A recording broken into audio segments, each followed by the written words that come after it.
Have you ever caught yourself in a self-defeating pattern?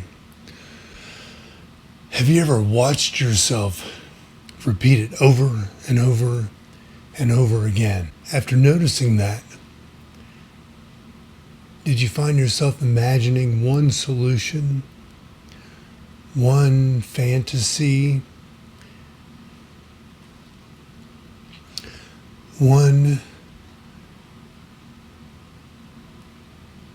circumstance that if it could unfold before you, it would make it all okay? And do you suffer and long for that unreachable solution? Well, stop it. I'll explain why. Call me Roach. I'm Mark Roach. I prefer to be called Roach because I was molested by a kid named Mark when I was 5, and it's haunted me ever since. I was also named after a 13-year-old family member that died prematurely in life. So Roach just has a different ring to it, and I prefer that. But I've been in several of these traps over the years. I honored my father and mother.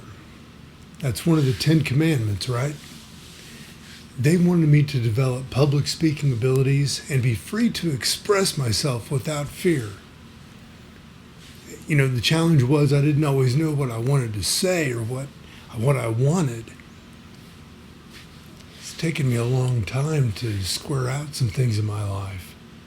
But my father and mother wanted me to have a better life than I could have in Springfield, Missouri, where they raised me, where I grew up.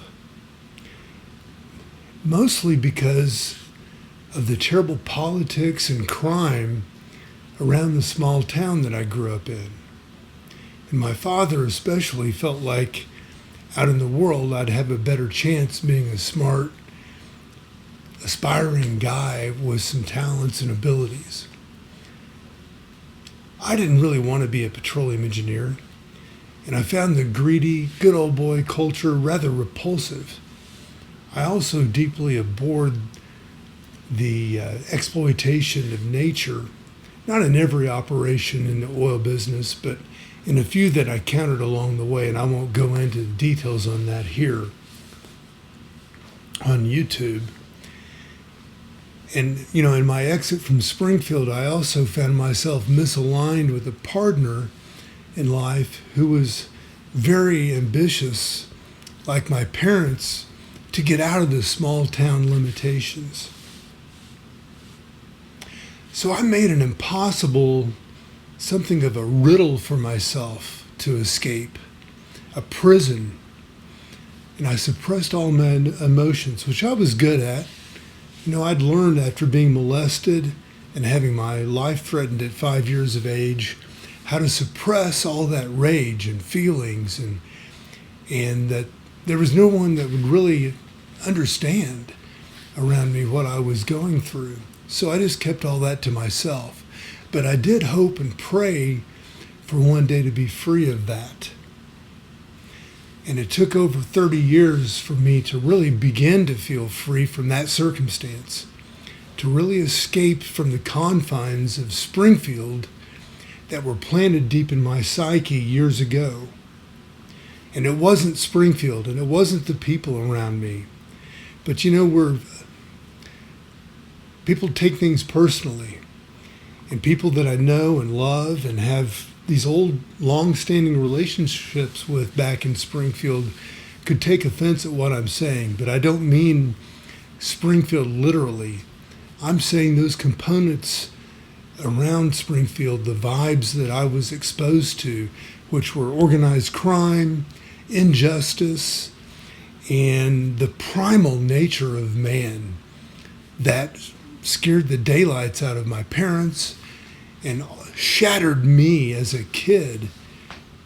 It's taken years to regain my dignity and my connection to myself, to restore what I think the best wishes and the love that my parents really had for me.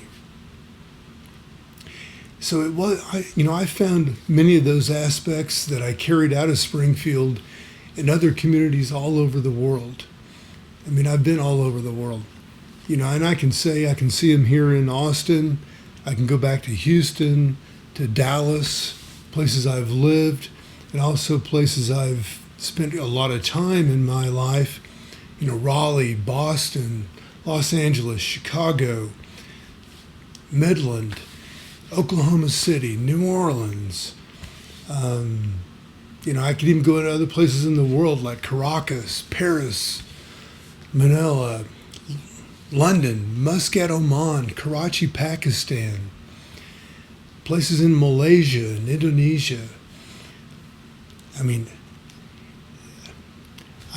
the list goes on, and I can find these components anywhere I go. So my point here is that you can make your own prison, and the escape plan that immediately comes to mind is often an aspect of that prison. It may actually be the door of of the prison bars that are keeping you locked into that psyche of that repeating pattern where you find yourself facing those bars over and over again and feeling limited and defeated and helpless and powerless in your life. A mature friend of mine posed an impossible situation on myself the other day. He confessed how he's suffering over a certain condition, and I won't go into that, it's not important. But he had constructed a moral code. Actually, he was raised, I believe, and latched on to this moral code of good and bad. And this one thing is bad, and fighting it puts you in a state of suffering. And actually, it's an impossible state because we're made a certain way, and there's no way to escape this condition. It's almost like if I, chose not to eat, that I would suffer, and then if I considered it a sin to eat, that I was going to have to sin to survive. That's an impossible situation. But this person had constructed a moral code around another part of life, and that justified this right and wrong, this code that he and actually, there is some support in society for support for suffering and denying yourself some things that really are just necessary and for happiness and for a healthy living. And he asked for prayer. That's a noble thing. But the prayer was also like just for support with continuing his plight and this suffering against this great barrier of good and evil. And that's very common here in the Midwest for someone to ask them to join them in their suffering, in the prison that they've made for themselves. So later I witnessed an old friend of his offer a simple and practical way out of this double bind that he'd constructed for himself. And that solution didn't arise from prayer, but it could have. I mean, who am I to narrate the causal relationship? I mean, I'm not Howard Cosell, and this is not a football game. This is not a narrative that I have all the answers for.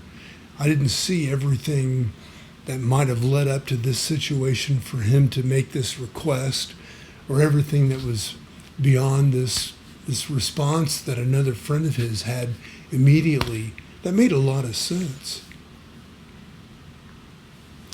Well, I'm Roach, and I'm telling you to question the solutions that you have to the riddles that you make for yourself in your life. Learn to let go and accept the will of God, of nature, of the universe as it unfolds around you. The answers may just be right there, and what you want may be right all around you. Suffering is not necessary or good to sustain in every case. Sometimes it is necessary, but you have to be the judge as to when enough is enough. All the best.